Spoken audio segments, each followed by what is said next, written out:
We're looking this week at number 9 in our series on the Gospel of Mark. This one's entitled Jerusalem Controversies, and we're primarily focusing on Mark chapters 11 and 12.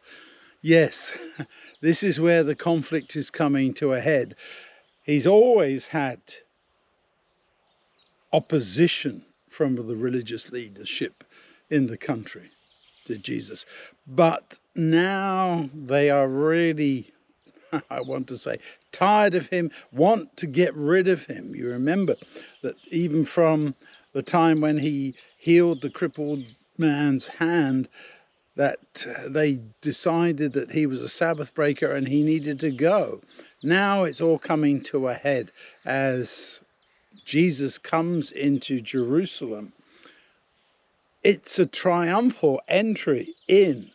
You read about the story of Jesus telling his disciples, 2 of them, to go and find a colt that's tied up, that has never been ridden before. Untie it, bring it to me. And the people who own it just say, well, what are you doing with this? And they reply that Jesus needs it. And for whatever reason, did they know Jesus before? We don't know. They let them take the colt away for Jesus to ride. And this is how the kings of Israel came into their reign. They came in this procession. This was a very intended idea of Jesus. And everybody is shouting out, Hosanna, blessed is the kingdom of our father David, that is king coming. He goes in there, and then instead of some revolt or rebellion or an attack on the Romans, he goes and looks in the temple and observes it, and then goes back to Bethany. You can imagine the letdown of the crowd. Maybe that's why very soon after all of this they're shouting crucify, because he's let them down in a very significant way. They thought this was what was going to be happening. But let's get into the heart of the study.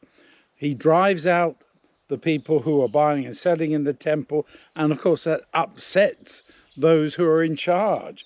And they come to him and say, by whose authority do you do these things? Who gave you the right? And there we have the heart of the conflict. They are saying, you're not part of the religious establishment. That belongs to us.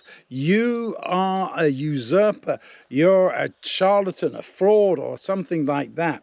So Jesus replies with that question about John the Baptist, which of course they can't answer, because even though they might want to say what they really think, they're afraid of the crowd.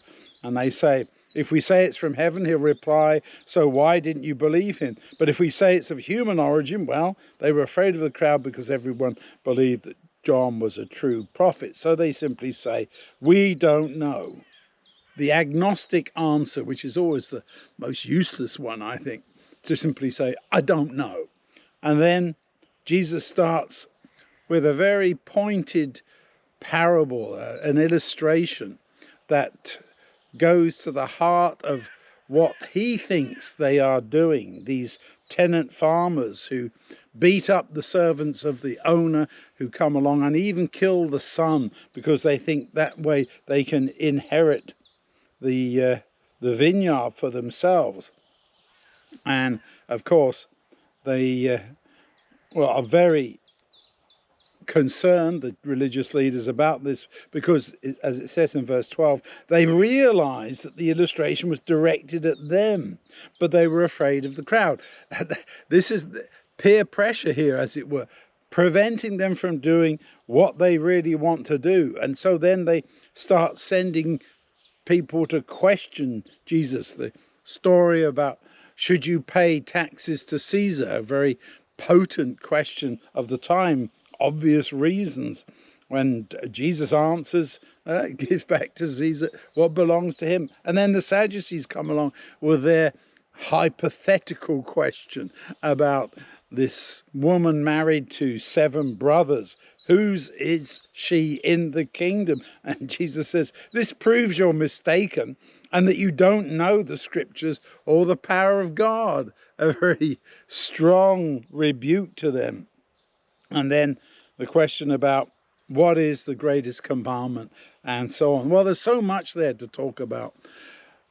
Let's understand that Jesus dealt with all these questions in the most appropriate way, I want to say, a very convincing way. And these controversies are resolved because Jesus is who he says he is.